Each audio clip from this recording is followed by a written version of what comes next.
So you didn't watch Robin Hood, Prince of Thieves until our thing. Surely you have seen Robin Hood Men in Tights. No. What? This is Mel Brooks.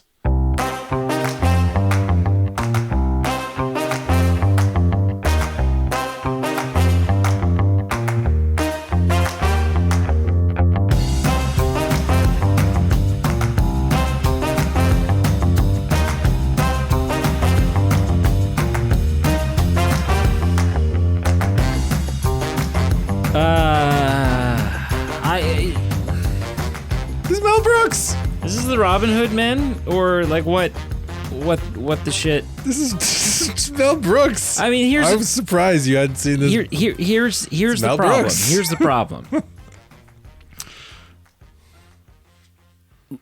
There have been almost 400 episodes of the Movie Men podcast. You have been in A handful of them. maybe approaching 100 of them. Probably 100 of them. Yeah, maybe a little more than 100 of them. Mm-hmm.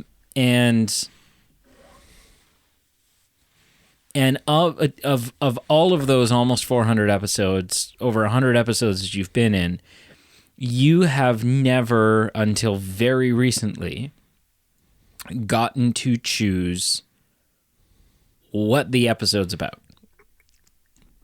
Yeah, I guess you could look at it that way. Right? Sure. Like, yeah. especially specifically film reviews. Yeah, I just kind of come on and it's already chosen. I'm like, hey, we're doing Ghostbusters, or we're doing Star Wars, Ant-Man, we're you know, whatever it is. Now you've had two opportunities.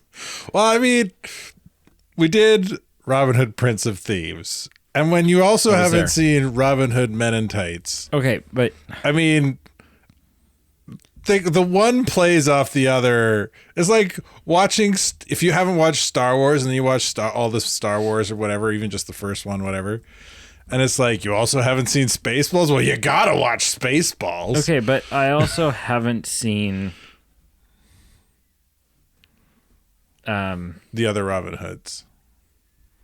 I haven't. Oh more recent ones. There are. There's a lot. 1922. There's two more recent ones. 1938, Two more recent ones with 2010 with Ridley Scott. Ridley Scott directed with Russell Crowe, Kate Blanchett, Oscar Isaac, which isn't a bad one. And then a 2018 one. Yeah. With what's his name from King's Otto Bathurst, Taron Egerton. Yeah.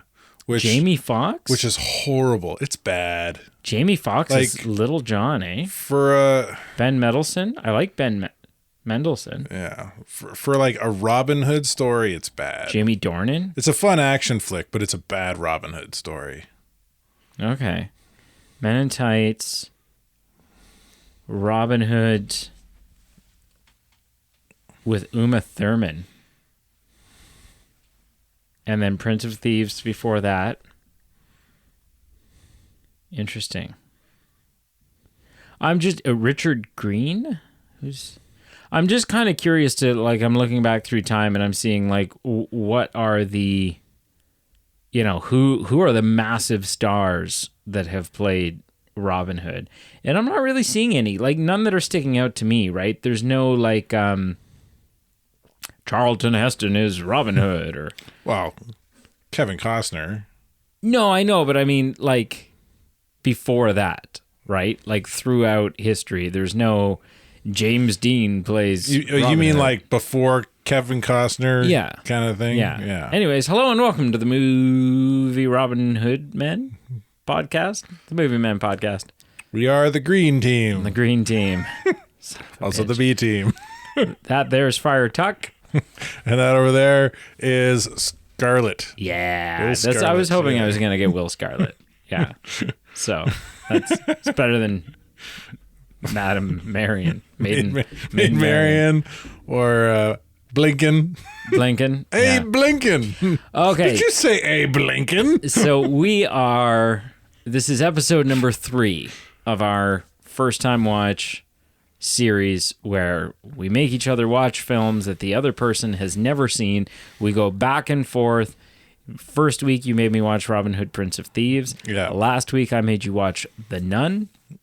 Yeah. Just to Unfortunate for me. in a little bit of contrast to the Robin Hood thing. Yeah. And this week you were like, you know what? I'm feeling Loxley.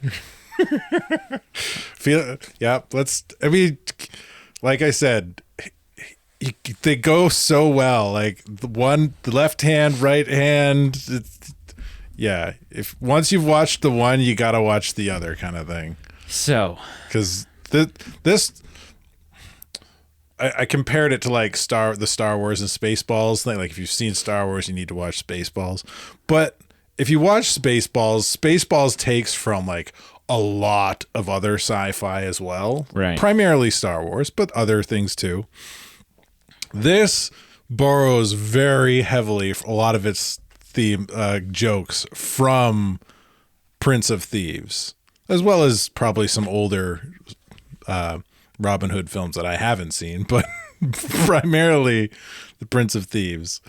So yeah, it was kind of like the obvious next choice. right. So Anyway, initial impressions. What did you think, sir? What are these blue? I'm looking at our Google sheet. What are these blue? I marked aren't those ones we've watched? No, the dark blue in the Blue. I don't know. Show me. in the column next to them. Oh, those. I was just kind of marking those as like, maybe this one, maybe that one. I don't know. Oh, okay. Just kind of trying to figure out what I want Holy to Grail. pick. Okay.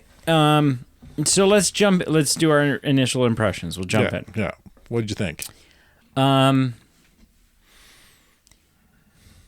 I think it is a great deal, not as good as Prince of Thieves. Oh yeah, obviously. Like just in terms, not even like, Production quality's not there. Sure, but even just in enjoyment level. Okay. Like I had a better time with Prince of Thieves. Okay. I don't think it is the best spoof movie I've ever seen. Yeah. I think there's better spoof movies. Okay. I haven't seen all the spoof movies. In fact, there's lots out there. Really iconic spoof movies that I've never seen. Mm-hmm. Right? Like a lot of those old, like what are they? Airplane and Naked Gun. I've never seen Naked Gun. Oh, really? Police Academy. I've never seen any of those films. Now, Really? I went to school. Wow. I went to college where they film. Like I had psychology classes in the building that stands in for the Police Academy and Police Academy. So like, I feel like I lived it. But Did you actually, though? I was at that school studying police foundation. Was there a guy in the back of your class making weird noises with his mouth? Not only was I where they were filming Police Academy, I was basically in Police Academy. So I kind of been there. So I don't think it's the best spoof movie I've ever seen. I think there are some funny moments.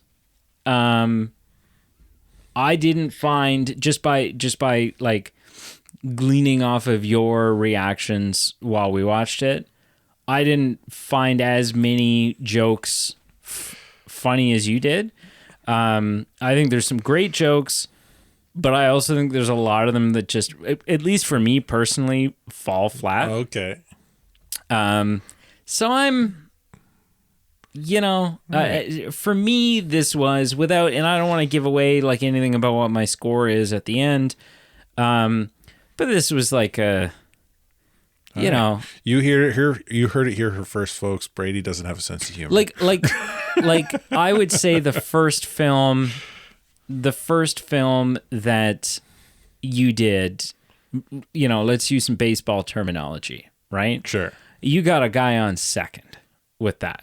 I'm not going to say it was a home runner, right? I'm not going to say, right. But the guy, he was the first at bat. He hit the ball and he made it to second. Okay. I think this time the guy was allowed to walk to first. He got hit with the ball or got 4 balls or yeah, and so it kind of is what it is. all right. So all I got to do is get like a single base on the next one, and then I can hit the home run. And get then we need grand a slam. third baser. Right? Yeah, that's what I'm saying. If you get one more, and then then the bases are loaded. Oh, I see what you mean. And then my 4th pick is the grand slam. Yeah. Well, you also need a foul ball at some point, and then you need to like. Right, I got 3 outs still. Yeah. I haven't struck out yet. So yeah, I think our review is going to be reflective of the fact that I'm a little lukewarm. But what are your thoughts? I've seen this. I own it. I brought this film. I own it on DVD, which you were sneering at. I was poo-pooing. Yeah. Well, because I was like, look, I have access to it, like Blu-ray quality. Like we could watch a Blu-ray, and you're like, but I own the DVD. I got the DVD. I can just bring it. I've got the Betamax. Just play that. Got the VHS with the grainy and tracking. I have. Oh, remember tracking? Oh my goodness. Do you remember slides, tracking? Of course. I have slides of each individual frame that if I switch through quick enough. Oh yeah. Oh man.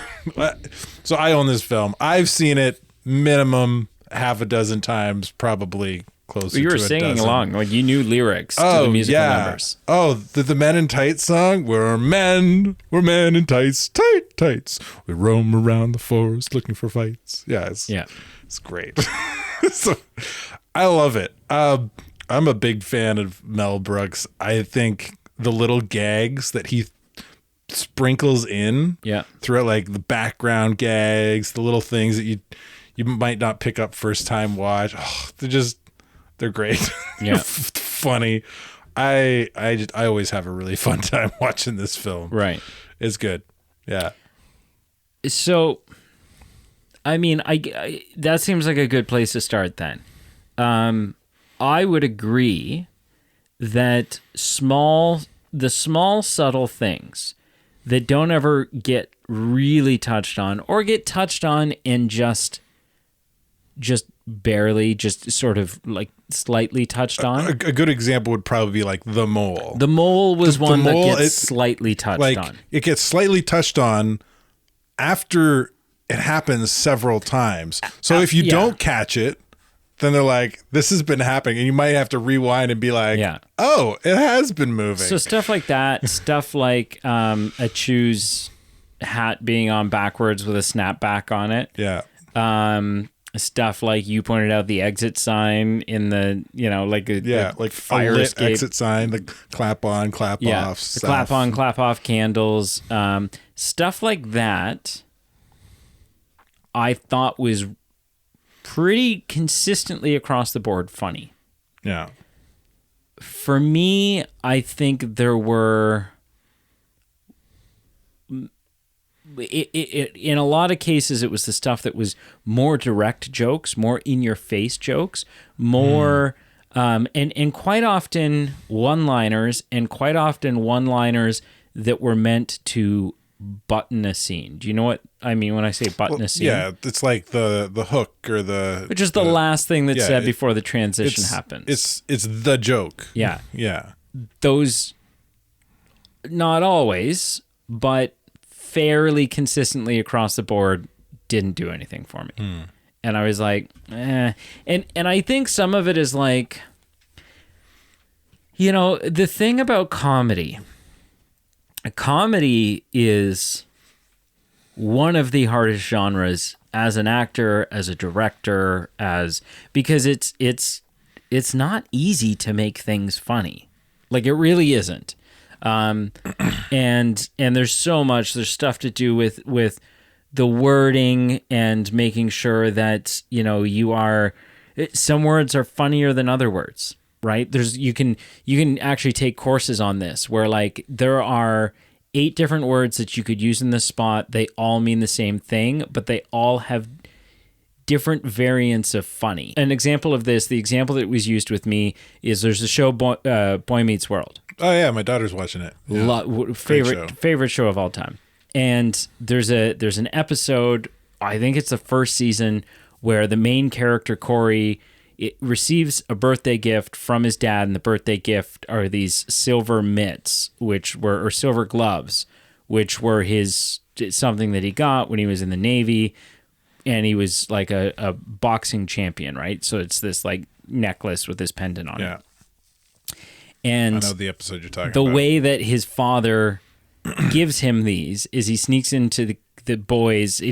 Corey shares a bedroom with his older brother, and he sneaks into the boys' bedroom before they wake up and places a small, like ring-sized wrapped box on Corey's forehead, and then like sneaks out, and then, you know. And so Eric, Corey's older brother, wakes up first. And in that scene, he could have said, "Hey, Corey, there's something on you," or "Hey, Corey, there's, whatever."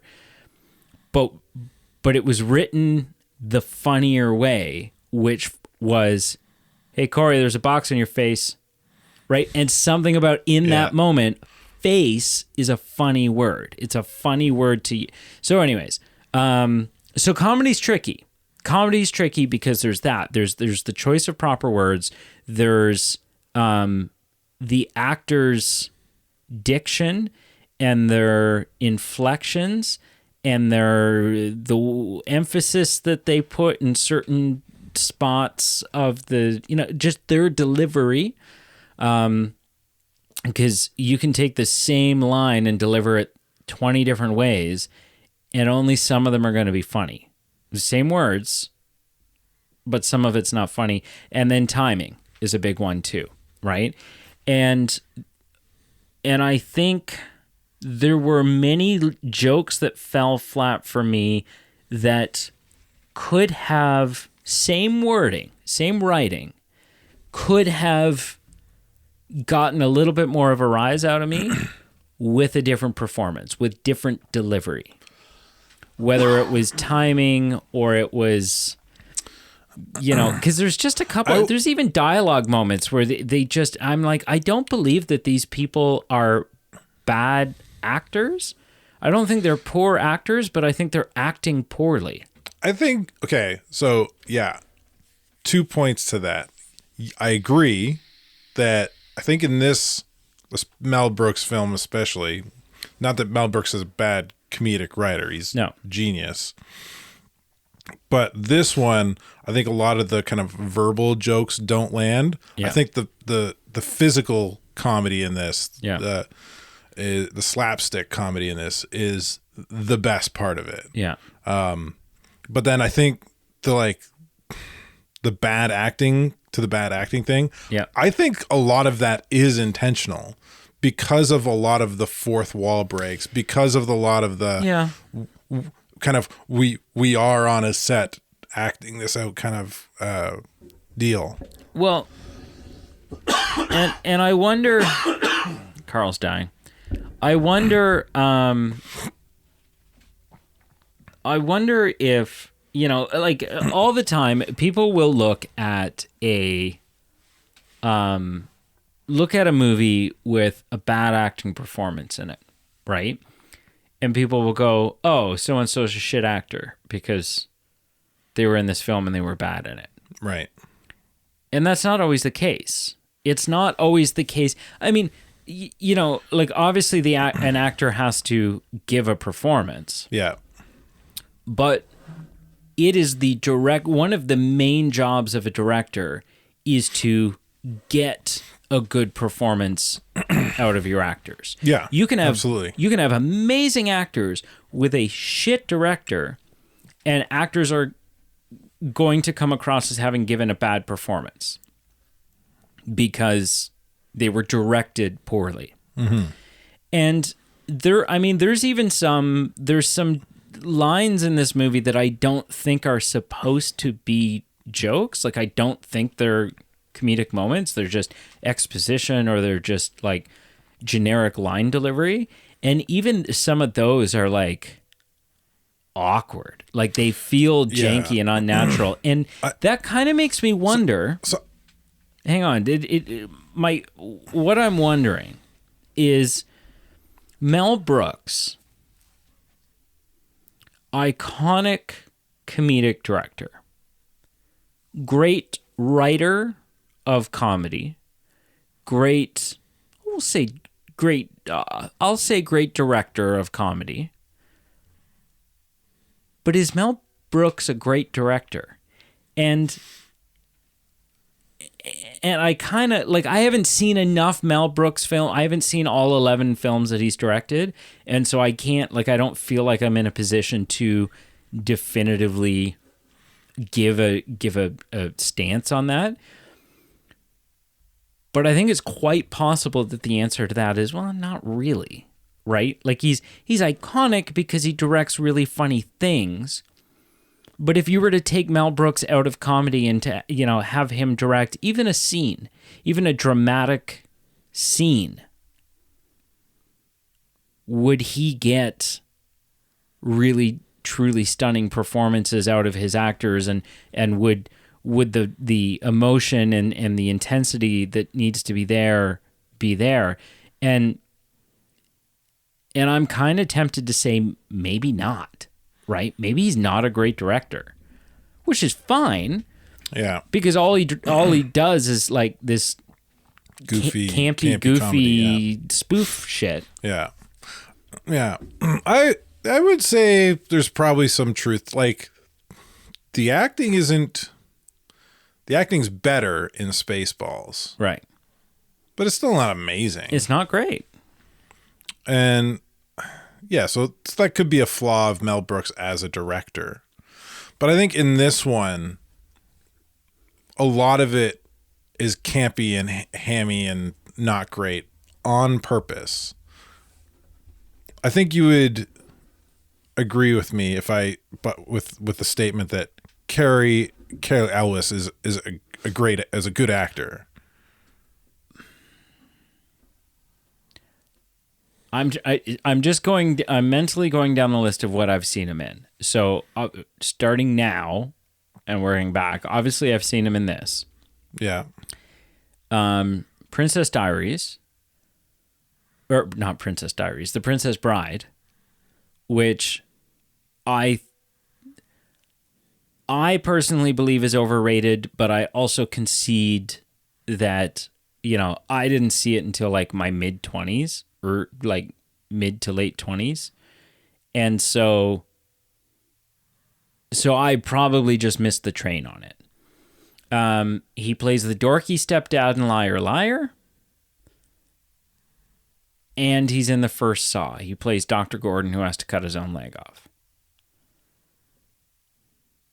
And out of all of those, I would say probably his best performance is in Saw, because he has to convey someone who is going through a horrific experience, and he has to convey fear and emotion and anger and all of these things. So I don't think Cary Elwes is a bad actor. You know, if you were to say list the 100 best actors of all time, even top 100, I don't know that I'd ever arrive at his name. I'm not saying he's like an amazing actor. I'm saying he's a great actor. He can fill a role you would put. Oh, he's in Twister. I've seen him in Twister. Like he's good. He's believable when he needs to be. Mm-hmm. Right. I think he's good enough to be called great, personally. My point is, he is bad in this, and I think he's bad on like when he shows up and his castle starts getting dragged away, and he puts his hands on his head and he drops his like, that's bad acting for sure. But it's on purpose, right? Like, he's the direction I think Mel Gibson is giving the actors in this as the director is ham it up. Yes, no, I agree. Right, where he probably is not giving that kind of direction on Spaceballs. Right. No, and I agree. I think for the most part he was great. I think it's more, you know, stuff like the guy that played the sheriff of Rottingham. He has a lot of amazing moments, but there's one or two lines that are just, the delivery is like, that's the best take you got? That was, of all the takes in the editing room, that was the one, like, the others were out of focus or something, or and which is fine because Carrie Elwes is a name that we know. Dave Chappelle is a name that we know. Patrick Stewart is a name that we know. Roger Rees, who plays Sheriff Rottingham, who the hell is that? Yeah. Right, he's been in stuff. I'm looking at his filmography here. He's been in a number of things. Even one or two things that I've seen. I wouldn't recognize him. But yeah, it's sort of a lesser name. And I think when you're doing this type of comedy, that is always going to be the case. Like you can chalk a film full of some big names, and this film certainly has done that.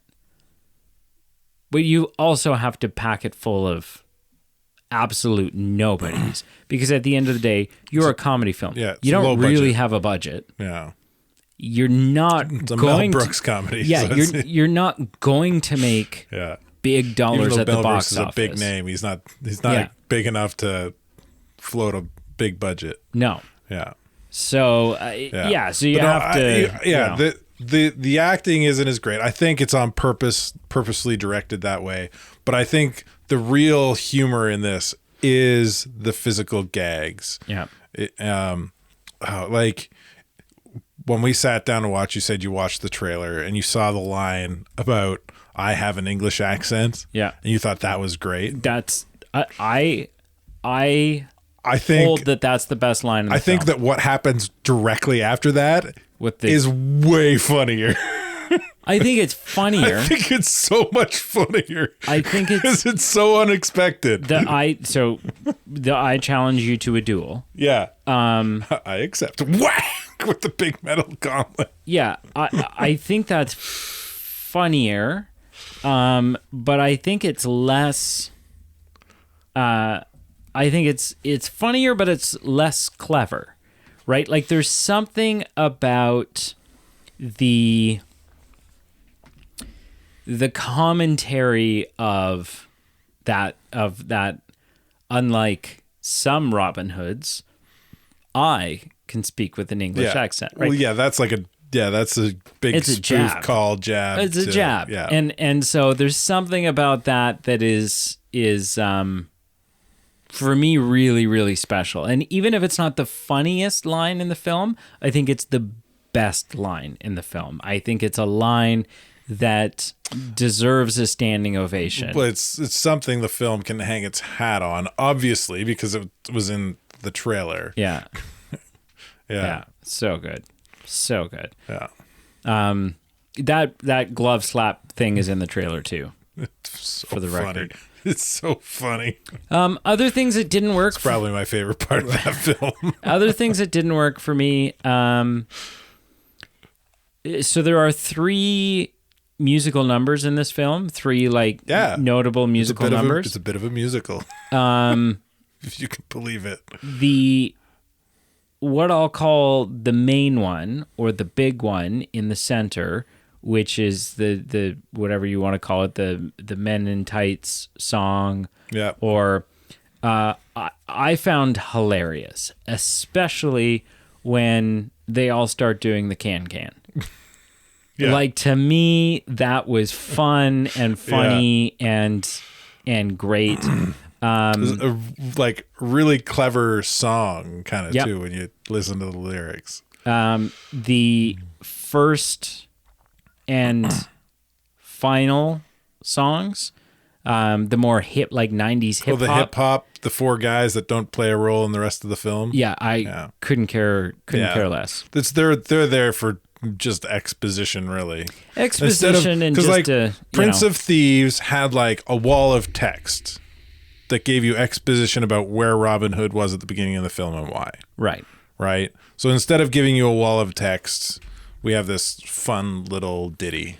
I think the reason I didn't like them or that style, like the jokes or the humor that they were trying to go for there, the reason I didn't like that, there are sort of the top echelon of spoof movies out there, which are, love them or hate them, and I'm not going to say all of them, but probably the first 2 or 3 Scary movies are like iconic. They're one of the higher performing spoof films.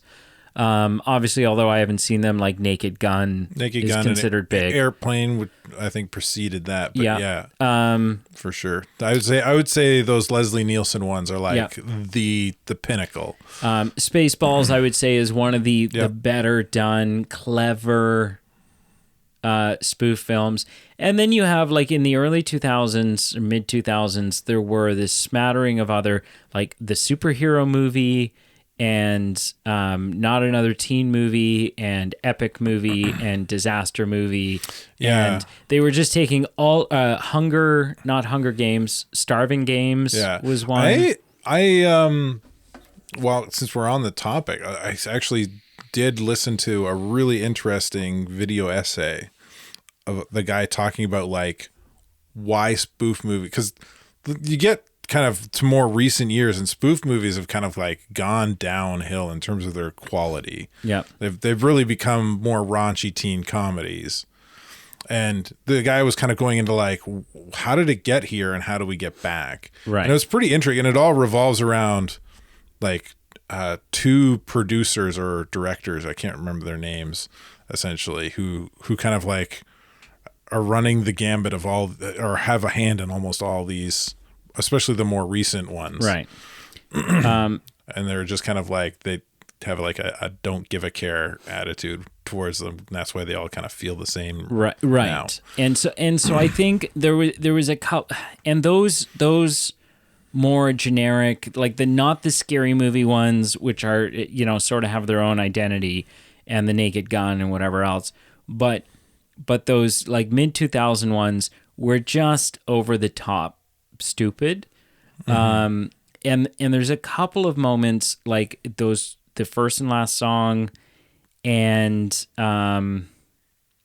what else in this film felt like that to me? Felt like lowbrow spoof and not high quality. With the tongue loosener, and then they, like, pull the guy's tongue out, and it's like this stretchy. Yeah. Something about that just was like, you're just going for, like, gag. a cheap visual gag now. Like, it's not, what you're doing is not clever.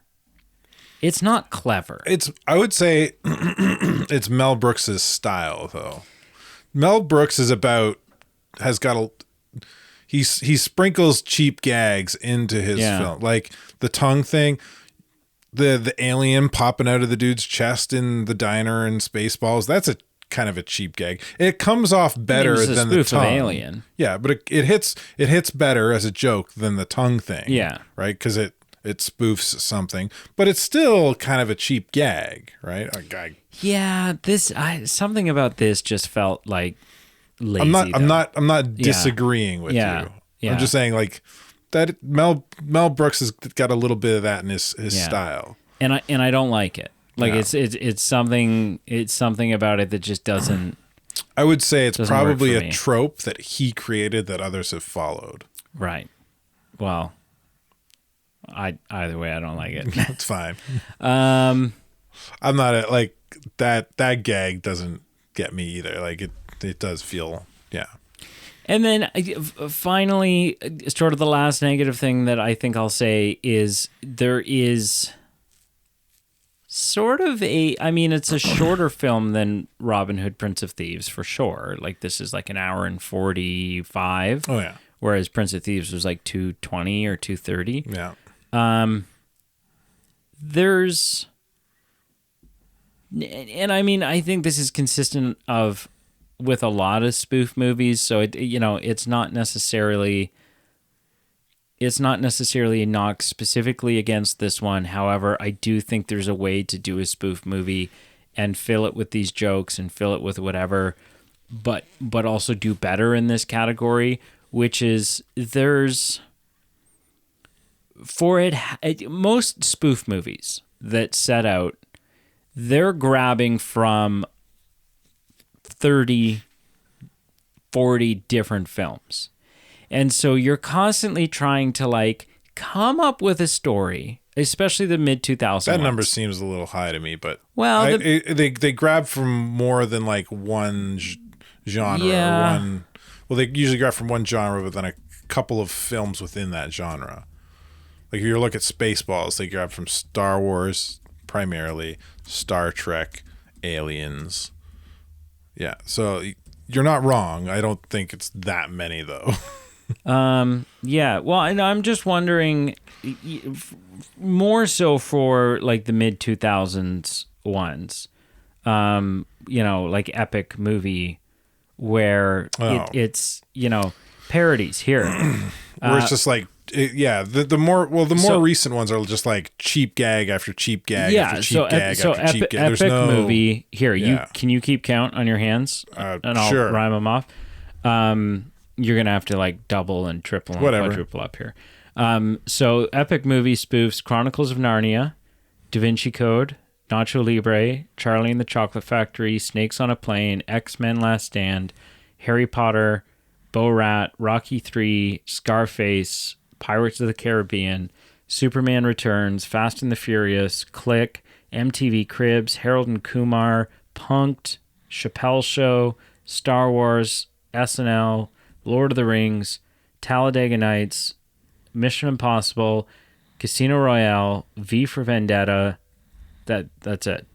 How many is that? 25. So 25. So with 30, I'm not like... So what, that was epic movie? Epic movie. Yeah. Right? So anyways, but in those films, you watch... I think that's an exception, not especially for the... Well, it's the rule for the newer bad ones. Stuff, but not for the classic good stuff. And in those, because they're trying to spoof so many different things, and you're trying to... How many different little things can we pull?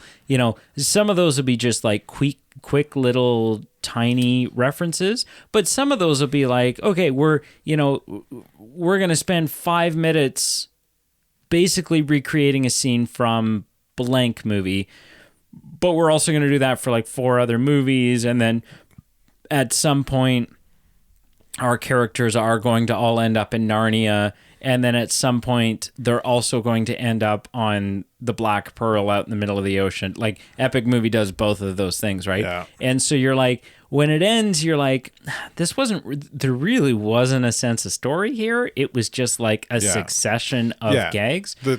That's a lot of the problem with the modern ones. Yeah. I still felt like Men in Tights could have done better in the story department. I feel like there could have been more meat on the bones despite being a spoof film, and especially because you really have one main thing that you're spoof. Like, they move through the Robin Hood plot rather quickly. Really fast. Yeah. And it's like you have a framework. You the bones, the skeleton of what you're doing is already there. You already have the narrative laid out for you. Right. Homework's done. All you have to do now is take and add some fluff. And somewhere along the way for me, I think in that process, there was just a little like... There was a moment where Robin Hood meets the Merry Men, and then there's a training montage not long after that, and then there was a moment, maybe 10 minutes after that, where I was like, oh shit, I think we're in the climax. Like, I think this is, like, we're wrapping this thing up. Yeah. And I was genuinely surprised when the credits rolled. I was like, oh, like, snap. Like, it's over. It's over. Like that. Okay. And so for me, that's a criticism as well, is that I just feel, I get it's a spoof movie, but I think that there's a way to do a spoof movie and have a little bit more meat on the bone story-wise as well. Yeah. And to me, that was lacking a little. Are there any criticisms that you have of this film? Like, this is something you put forward. I would say I'm not overly critical of this film. I've got I think I have some rose-colored glasses when I watched this film. How old were you when you first? I was a teenager with my buddies. Yeah. Probably. Yeah. Like maybe younger. I mean, it's a 93 film, so I could have seen it like pre-teenage too. Yeah. But I do remember watching it at least 2 or 3 times with friends when I was a teenager. Hearing your criticisms, I think I would echo the story. Right. Definitely. Like, yeah, the story, especially Mel Brooks has done better stories. Like, he wrote, directed, and produced Spaceballs, and that is way more fleshed out and kind of a well-written, well-rounded story. Yeah. And this does kind of rush through that Robin Hood story really quickly. But like, yeah, I guess I don't disagree with a lot of your criticisms, Right. but because of rose-colored glasses, you're they're not as potentially- stark as mine. Potentially very biased. Yeah. Oh, definitely very biased. Yeah. Yeah. It's like, imagine in my head kind of running through the film quickly. It's just like, oh, that was such a fun scene. Oh, that was a fun interaction. Oh, that was really clever. Oh, like the fight with Little John on the bridge. I think amazing. That whole scene is gold to me. Yeah. The whole scene from start to finish is great. And it's so good because, and again, but I think that's because they don't have to, there's no like, damn it, why is my stick keep breaking? Or like, it's just a visual gag that plays itself out. Which is, like, again, I think that's where this shines. Yes. And it runs its course really well because it does have its own little climax to that kind of fight story. Yeah. Right? Like, they break the stick. The stick keeps getting smaller. It can only go so far. And start smacking the hands with the stick and fall in the river, and then the I'm drowning thing just kind of I've never read the books, but I assume it's part of Little John's character, but I think it's also a direct kind of stab at the Prince of Thieves film With the drowning thing? Yeah. Yeah. So Yeah, oh man, I mean, that's a great scene. Writing wise, he wrote, I learned just before we recorded this, Mel Brooks created Get Smart. Yeah. And so, I mean, there's that. Like, you get bonus marks right there. It's tricky though, because most of the stuff that he's written, he wrote between 1949 and like 1995. Yeah. Right. And so a lot of it, I'm like, is he a great comedic writer? I don't know. I don't know any of this stuff. Like, I really don't know any of this stuff. Spaceballs, the animated series, there was 15 episodes. I've seen some of it. Really? Yeah. Is it dumb? Nah, it's all right. It's good. It's not amazing, but it's good. Huh. The man's 97 now. Still alive. 97. Good for him. You know what they say. It's still working. What's still working? He is. Oh, he is, yeah. He Not directing. He hasn't directed in years, but he's writing. he's writing. Oh man, what's the film? There's an animated film there, Kung Fu animated. Paws of Fury? Yeah, Fury Paws of Fury. Yeah. I've seen it because my daughter picked it on a family movie night, and it wasn't bad. I mean, it wasn't Kung Fu Panda, Right. but it wasn't bad. Yeah. Okay. My daughter's picked worse stuff. And again, like yeah, I don't know. I do find a lot of it funny though. I did find a lot of it funny. The bridge fight thing was hilarious. To me, the fact that Okay, so you're finding it funny. I'm gonna kind of put a joke. Not put a joke. joke. You didn't tell me a joke. Put a question to frame this. Okay. what are like the standout moments for you that kind of you think stood out for you? Okay, so there are, and some of this might be out of order, just as they come to me. There is the Indiana Jones style travel sequence where you just see the map and the dotted line. Not so much that, but the fact that it was like a punched up version of row, row, row your boat playing during that. Yeah. I thought that was really funny. And he's swimming it. He's swimming it.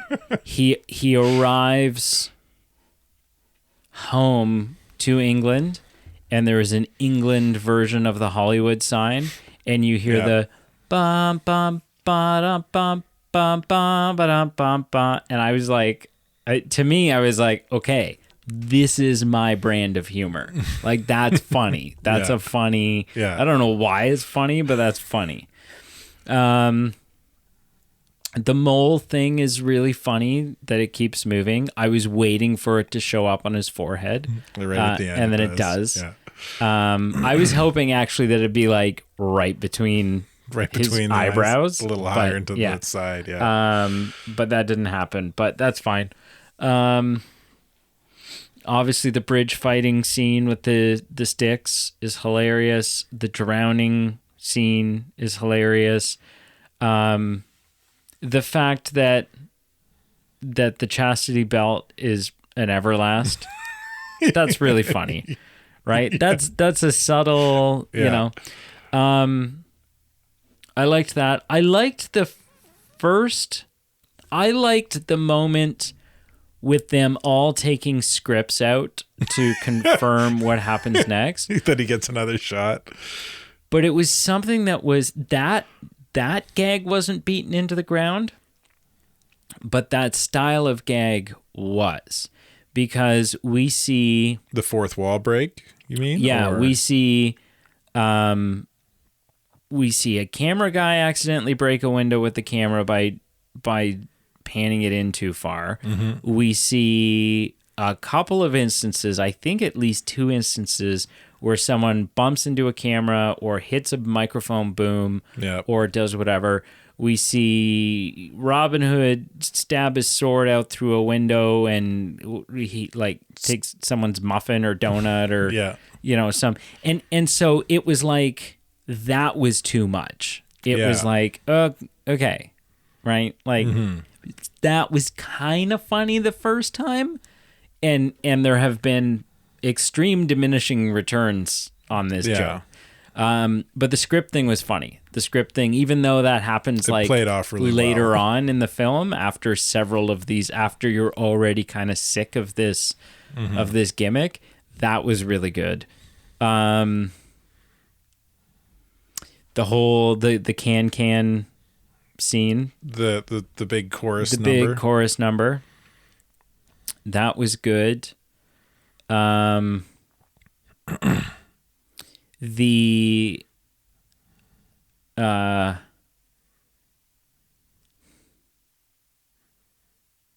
obviously the glove slap and the jab at Kevin Costner for not doing an English accent. Yeah, so good.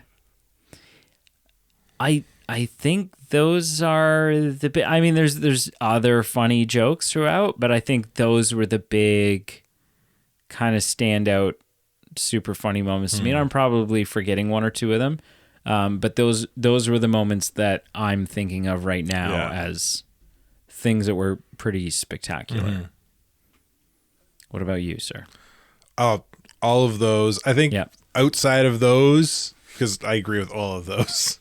The ones that kind of stand out to me in addition would be not Loxley Castle itself moving or Robin Hood's reaction, right? But seeing Blinken sitting there looking at a Playboy, but he's blind, and it's like a Braille Playboy. Yeah, that was funny. That's really funny to me. I liked the twist on the classic. Oh, I'm gonna cut the chandelier down on the enemies, but then it fell on him instead. I thought that was a funny twist on that kind of old trope. Yeah. I just remembered I really like the Godfather spoof, right? The whole like, yeah, you know, and then he goes to take. I feel like that scene runs a little long, but it's still funny. What I appreciated was I thought it was gonna get kind of like, okay, that's a little cliche, but it doesn't. He explains the way he's talking because he just had dental work done and the gauze is still in his mouth. Yeah. And as soon as he went to go take the gauze out, I'm like, oh, okay, now he's going to have just like a normal sounding voice. And that's, I don't know, that's a little... But he doesn't have a normal sounding voice. His voice doesn't change at all. He's still got the like Marlon Brando thing happening. And I'm like, that's hilarious. Yeah. That was funny. Yeah. Oh, man. The witch thing, I don't think it's the funniest thing in the film, but I think it's, you know, he like goes to like get his fortune told and she's like, what am I? If you want your fortune told, go find a fortune teller. I'm your cook. Now eat this. Yeah, now eat this. It's got like eyeballs and yeah. I think that bit's good. There's a lot of jokes in this film that would not, and I mean it's 1993. There's a lot of politically incorrect stuff in this film. Yes. A lot of stuff. Specifically, it's dated. Specifically, Mel Brooks' character, right? Him portraying a Jewish rabbi. But now I'm pretty sure he's Jewish, which you know, but still, the rabbi with the hat thing with the hair curls and. I don't even know in the world that we live in now, and I'm not saying it's a good thing. I'm not saying it's a bad thing. I'm just saying, objectively, I think the world that we live in now, I don't know that a Jewish guy could spoof Jewish culture in a film without some backlash. Like that even a Jewish guy. That even a Jewish guy, like it's. I think Yeah, I'm pretty. I would say I'm not very sensitive to that kind of stuff. Like for me, I'm of the opinion that like humor comedians, like they should be able to make and poke fun at these things because they're the barometer of culture, right? So if people don't like their jokes, they're not going to laugh, right? Yes. And to me, that Mel Brooks being a Jewish rabbi is still funny. Maybe because he's maybe I take that back. Maybe because he's Jewish, it's not cringy. What I will say is like for the most part I agree with you, and I've said this for a long time, and I've gotten a lot of flack for it, right? Like a lot of people disagree, and so I'm not going to give my full argument to this because I know I'll get flack for it here, not from you, but it's for the most part, I think that like comedy is born out of tragedy, right? There's always a butt of every joke. Typically, for something to be funny, someone is having a really shitty time. Yeah. Right? Or the butt of the joke. Yeah. And so yeah, I think that comedians. So stereotypes, like stereotypes are funny because there's some truth to them. Like, I think a perfect example to this is, are you familiar with the YouTube star Uncle Roger? Yeah. Yeah. So that's like a horrible stereotype. But it's him doing one of his own culture. It's his culture, but it's still a drastic stereotype to his culture. Yes. But it's hilarious. Because there's truth to it. Yeah. Right? Now, can somebody else get away with that? Probably not as easily. They'd have to be way more clever with it.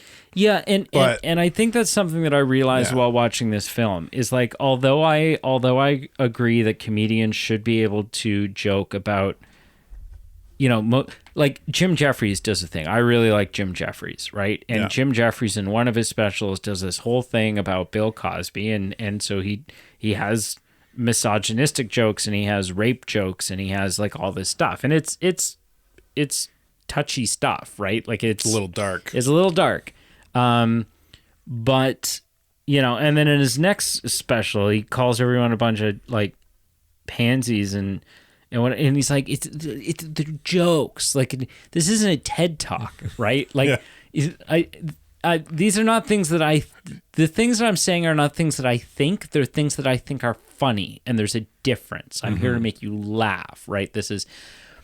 I will say, though, that like something that we used to do a lot in comedy and in films where I do think we used to really miss the envelope on, and we're in a better place now, is like, you know, there is, and I can't speak to other cultures, but North American culture has a history of making fun, living in a vacuum,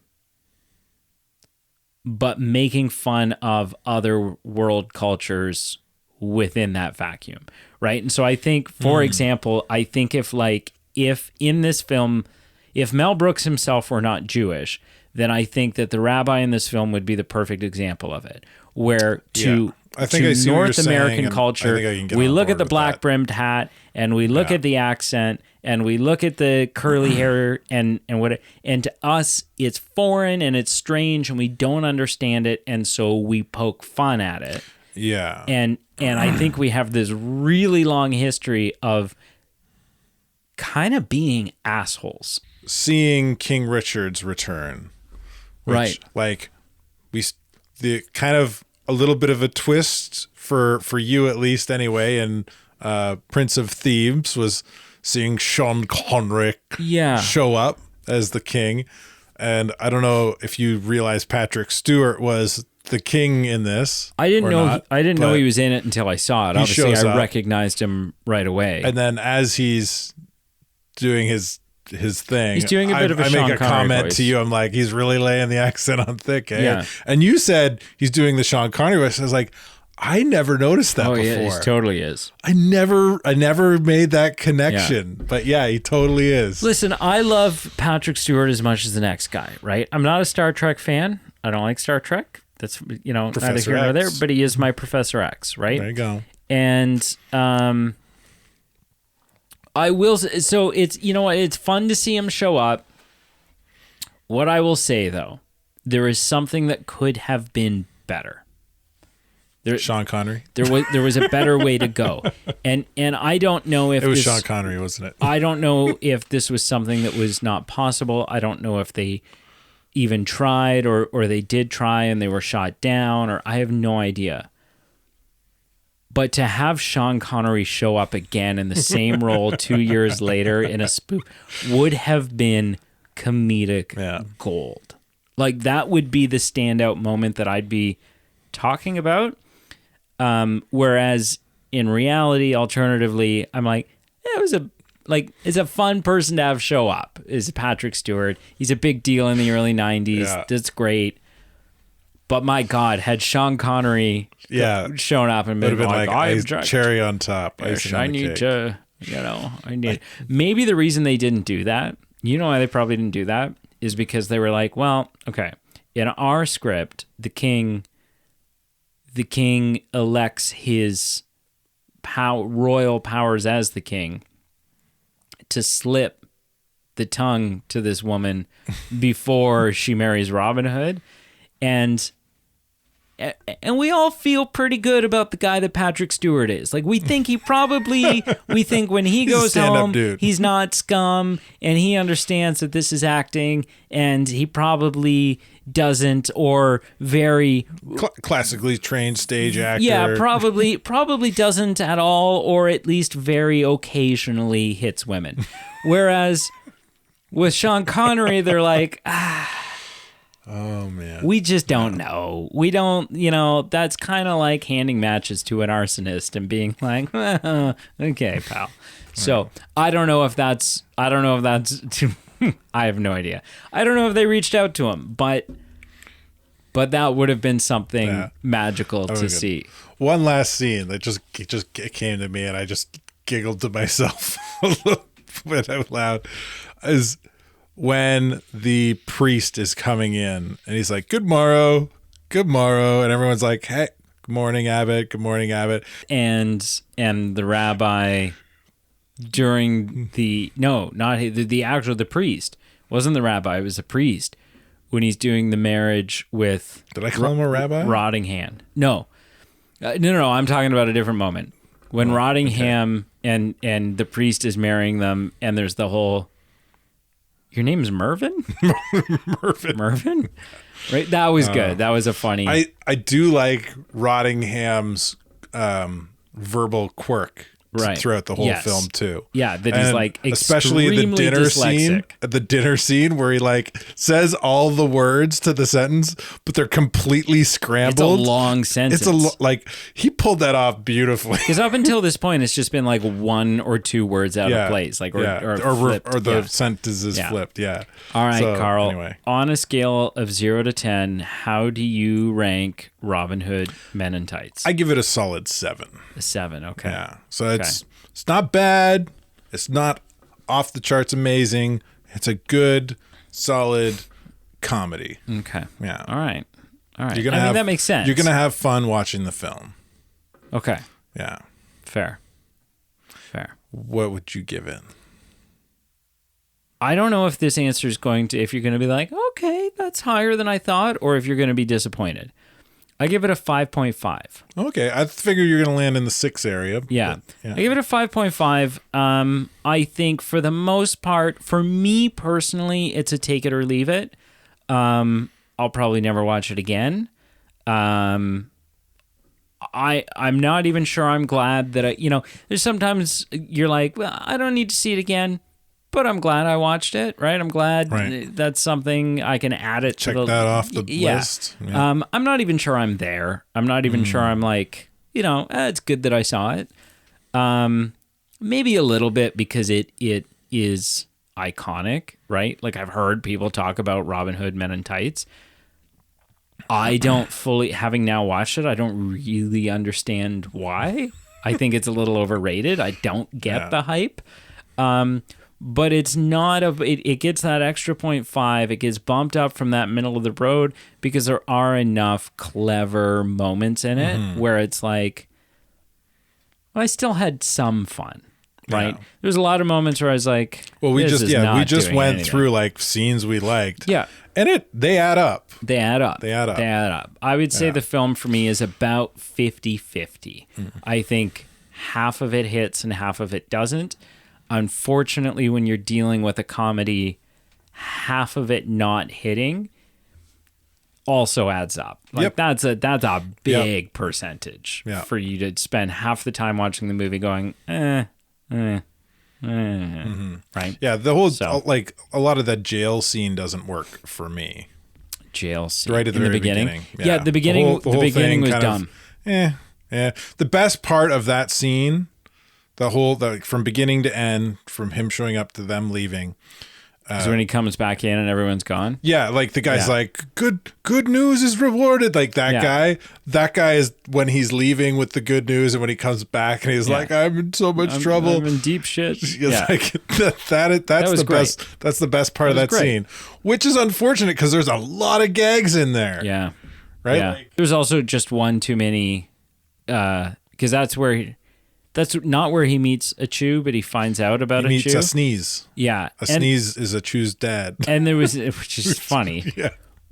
But there was one too many moments in the film where we got the bless you response to a Chew. And it's like, we get it, right? Like it's funny. Yeah. You do it 3 or 4 times in one scene. Give us a who's on first, Abbott and Costello kind of thing. Yeah. But don't bring it back up over and over throughout the film. Because it's too much. So, what'd you watch this week, sir? Oh man, I wasn't ready for this. You said next week. Yeah, I did. Let me think. Okay, I'm just gonna do a vague. I wrote down what I wrote last week, but I wrote. Does that count? No.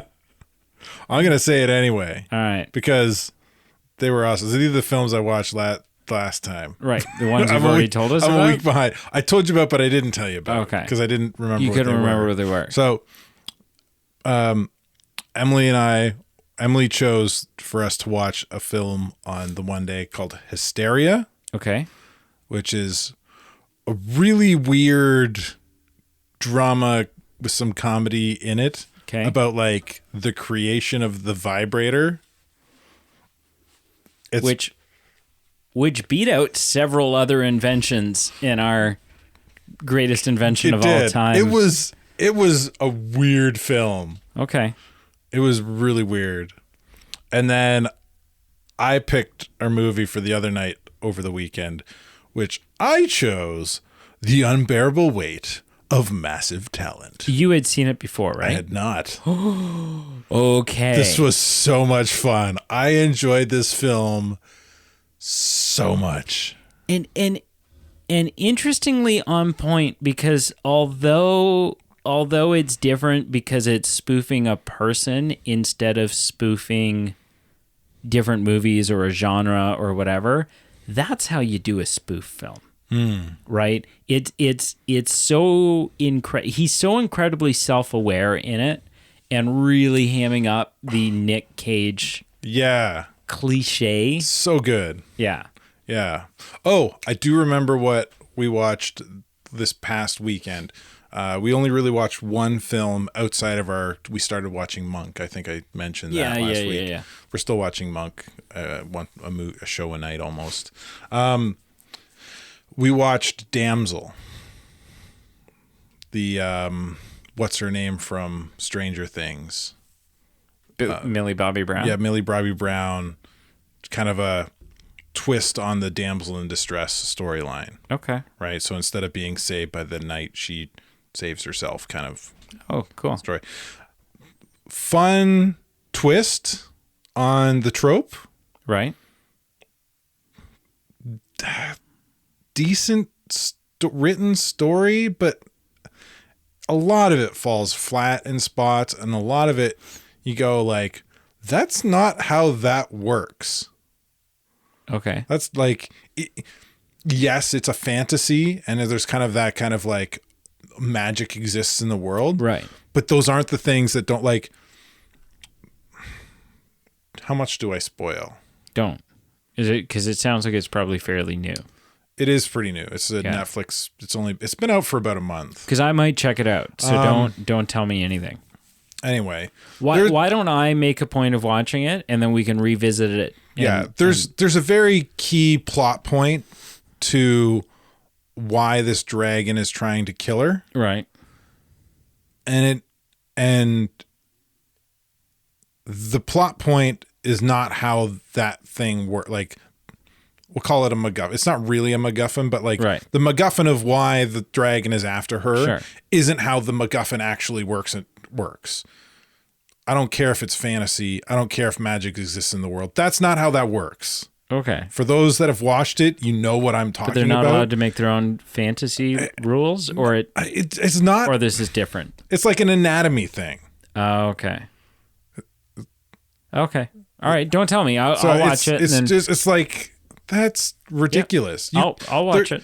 Like, in my opinion, you could cut out that whole, I'll call it anatomy MacGuffin, and just have the dragon want to kill her because she's there. Right. And the film would still work and it would make more sense. But there's a bunch of other stuff in there. They're just like, what? Okay. All right. I'll check it out. What? I'll check it out.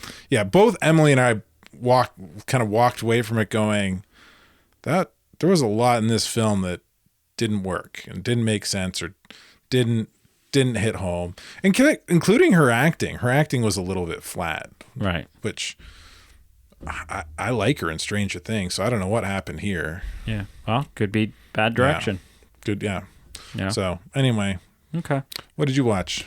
Well, we finished season 16 of The Simpsons. We're on to season 17 now. Getting up there. Yeah, and you know what? Because again, were they on 23 now? 22? Are they in the 30s? 33, wow, 34.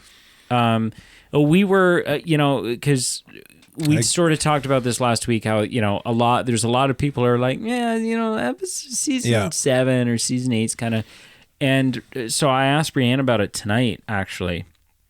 And I said, like, I'm still, because we just like, we're going to eat we go to eat dinner, and instead of eating at the dinner table like a functioning family, we sit at the coffee table and we watch The Simpsons. And we don't even have to ask each other, Simpsons? It's just that's what we know. We know that's what we're going to do. Habit. And you know, and I but how many episodes do you get through usually? Just one. One episode. One a day. Yeah. And so I said to her, I said, you know, I'm still enjoying this. Right? Like I was like, cause sometimes you just, you know, you'll watch like a season and a half past the point of when you're enjoying a show. And then you're like, and then it dawns on you and you're like, I haven't liked this in a while. Right. Yeah. And you're like, Emily gets to that point really quick. Yeah. Like after like 3 seasons, she's like, I'm done with this. Yeah.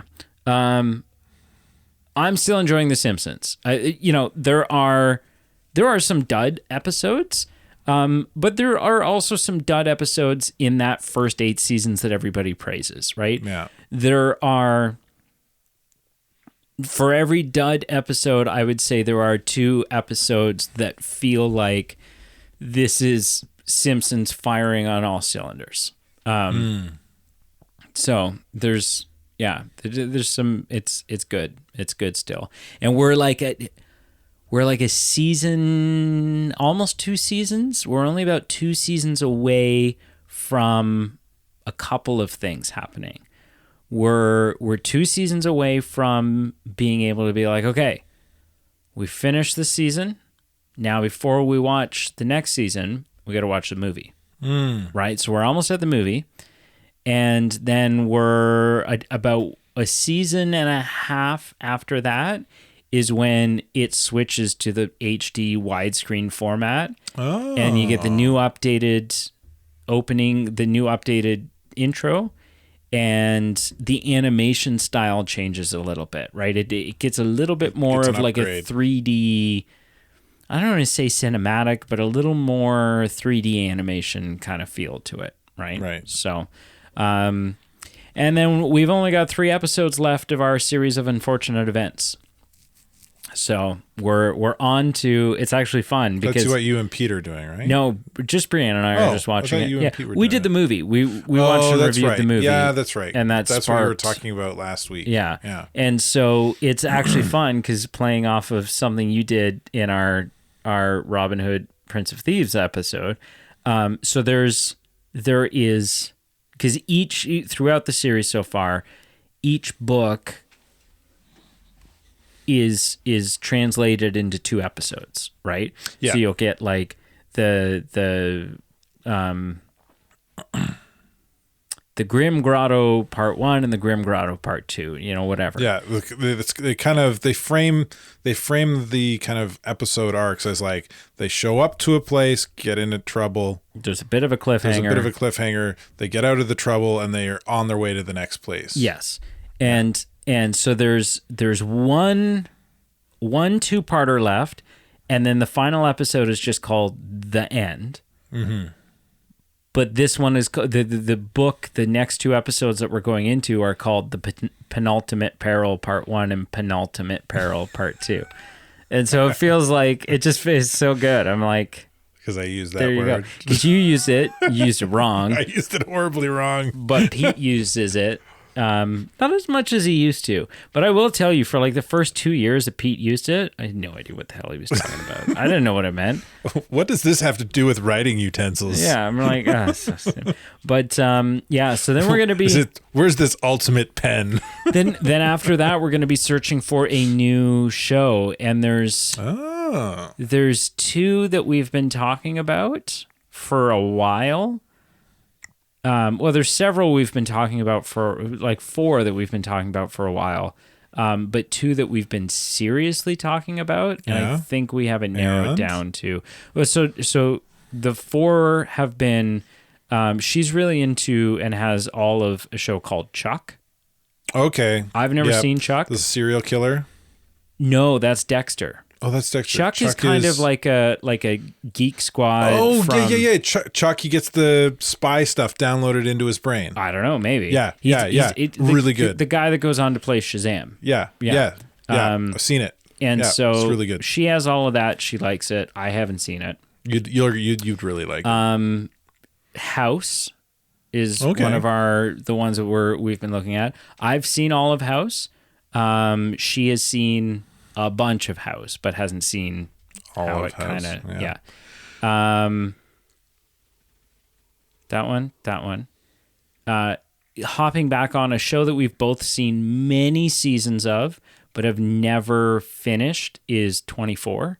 The Kiefer Sutherland events occur in real time. Would you start over again or just pick it? Yeah. Really? Because it has been probably 7 years since. Okay. Yeah. So, and there's enough like political stuff and twists happening in every episode and whatever. Sure. Sure. And then the other one that we would start over, and I know I've only ever gotten up to, she's gotten further than I have. I think she's gotten to season 10. I've only ever gotten to like season 8. But we're talking about restarting and finally marathoning through Supernatural. Finally getting to the end of it all. Yeah. And seeing, and that's one of those shows that we were talking about earlier. That's one of those shows where, the first 4 seasons, fantastic. Yeah.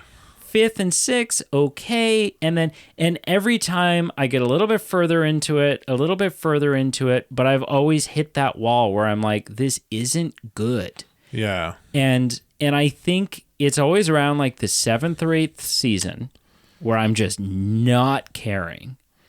And I think I just need to really, there's 15 seasons. Yeah. I'm just trying to look to see like, it's not going to, this isn't going to help me figure out where I ended up. Oh, okay. But I don't, because I think there's a seat, like, because I got really deep into it, but then, yeah, I got to a season finale and I was just like, hands up. Okay, I'm done. Yeah, I'm out. See, and that's this what stupid. I'm saying. This is stupid now. That's what I'm saying. Is there's and I think I just have to. I feel like I owe it to myself to try to push past the season that I've always gotten to and quit. And see, because it's like, but the thing went on, like if I stopped at the start of season 8 or the end of season 7, all 3 times that I've tried, it's like, okay, cool. But the show went on for another 7 seasons. Yeah. And there must have been something there. Did they get, when you've watched, like, I don't know Don't what spoil seasons, something. what are you season about to do to me? Did you get to the season where they get like their own little hideout? Yes. Yeah. Okay. And I didn't give a shit. Really? I think that's where it starts to find its stride again. Shortly after that. And maybe I'm not Was that far like enough the one into that. season into that? I think it's the Leviathan season that I always am on, where I'm just like, I don't, because it's so. I think by that point, there's so many moments where I'm like, the show should have, like, you had perfect moments to end this. And the show was originally supposed to end, I can't remember if it's season 4 or season 5, and I mean, this came out 20 years ago, so I feel like I can talk about this. Dean, they have their big showdown, right? They're trying to stop the apocalypse. They have their big show. Trying to stop they the have the apocalypse. big showdown. No, but the real biblical apocalypse. And Lucifer's walking Right. the earth and whatever. And they have their big showdown, and Bobby's killed, and Right. and Dean gets out, but Sam goes to hell. Right? Sam falls into the pit, and but Dean gets out. And that was supposed to And then be Dean the end. goes and lives his happy His apple ending. pie life, Yeah. right? And that was supposed to be the end. Yeah. But then they wanted more money. Well, no, CW bought them or whatever, and then CW was like, "No, we're going to continue it." And then that's why, Because more money. before the show aired, but before that episode aired, they shot the final shot of that episode later, which was, the silhouette of Sam standing out in the street, looking at Dean through the window, eating his apple pie, having his, American life. And so, that was where it should have ended. And then there's another moment, maybe 2 seasons later, where you're like, okay, that would be a great, there you go. right? Now Dean's trapped in purgatory or whatever it is, right? Show's done, right? And it feels like a show that deserved a bittersweet ending, right? Because nothing ever just works out for the Winchesters. Yeah. Anyways, Life of a Winchester. Yeah. Thank you so much for listening. Make sure you check out our Facebook, Instagram. Well, hang on. Okay. I'm interrupting. Okay. Because last week, I don't know if this is going to be the thing or not, but like, do you have a teaser for next week? For a pick? Do I get to prep myself? Because I'm going to go cold turkey from now on for Anya. Oh, you're going to... Potentially. I mean, I guess it depends on... I'll tell you, but let's can we add a new rule? Can we get out the rule book for our series and add a new rule? Despite knowing what film, we just can't watch trailers. Right, but you watched a trailer for this one. Right, that's why this is a new rule. Okay. Right? Yeah. You feel like it spoiled it for you? No, I don't feel like it did in this case, but I feel like it has the potential to for films, right? Oh, yeah, especially if they're newer films. Yeah. And so trailers are horrible. Yeah, next week you're watching Annabelle Creation. Yay! Yeah. Yeah. It's kind of like Chucky, but I can prep myself. This one's based on a real life possessed doll. Damn dolls. Yeah. Oogity boogity. Anyway. You know what's great about Annabelle Creation though? Is it has a lot of kids in it. It's kid horror. It's children being possessed, which is never. That makes it fun. Yeah. And what's great about that is like when you went home last week, there were no there aren't nuns in your life. Yeah, but there's lots of dark corners. Right, but you live with kids, and so there's right, and they have. Now I'm gonna worry my kids are gonna be possessed. I'm sure one of them has a doll, and Thank you so much for listening. Make sure you check out our Facebook, Instagram, and Twitter or X or whatever the hell, all listed below. Patreon. For as little as $1 a month, you can support the show, get some fun perks in return. It's been out for like over a month, but I still recommend if you have not signed up for Patreon and checked out.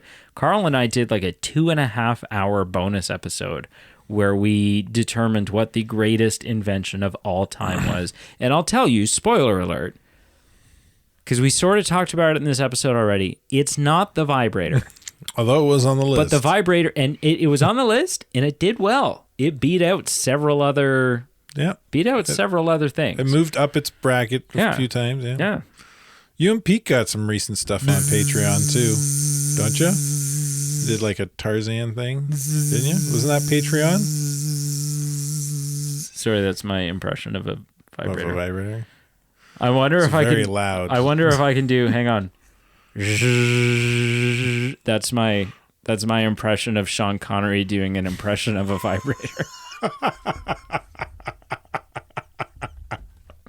It just has a little more. Yeah, we did. When we did the Tarzan episode, there was such a outpouring of support for that film in the vote. Like when people voted for it, they showed up in numbers to vote, including our patrons. And so we decided, you know what, let's do the regular episode and not cut anything out of it. Let's do a full capacity, pull all the stops and do a proper episode. But then let's just dig deeper, right? Let's do more Patreon stuff about Tarzan and dig deeper. We talk about some different theories about how Tarzan ties in and maybe connects to Frozen, how it maybe connects to The Little Mermaid. Oh, okay. Yeah, right? That kind of that greater Disney-verse idea. Yeah, type of thing. And so we did that. And merch. We have a merch page.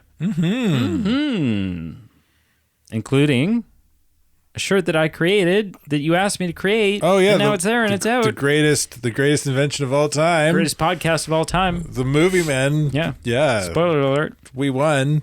Yeah. It's a tough competition though. Yeah, man. If you go to our merch store and look, you'll see that we were stacked up against some pretty big hitters. Yeah.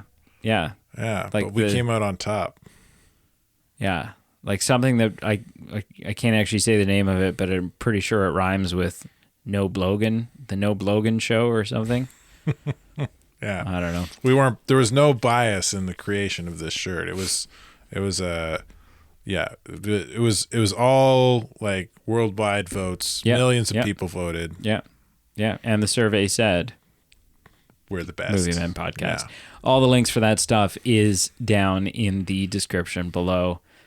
And do you have anything to say to the people, Carl, going into knowing that the clock is ticking? I also love, I was thinking about this earlier today. So Carl and I have this thing that we do with the podcast. He comes over once a week. We record the podcast here in the studio, and we have podcast beers, right? And so we get 4 varieties at a time, and 2 of each. So we'll buy 8 beers.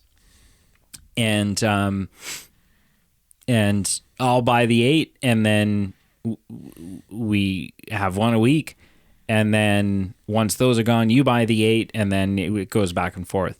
And there's some, and it's your turn, right? Next week you have to show up with 8 beers, and there's something funny to me and poetic about the fact that not only do you have to show up at my house and stock my fridge with beer next week, you then have to watch a movie about a possessed. Like, you just lose next week. Like, you just lose. There's no way. I guess if you look at it that way, yeah. Anyway, I'll wear my brown pants.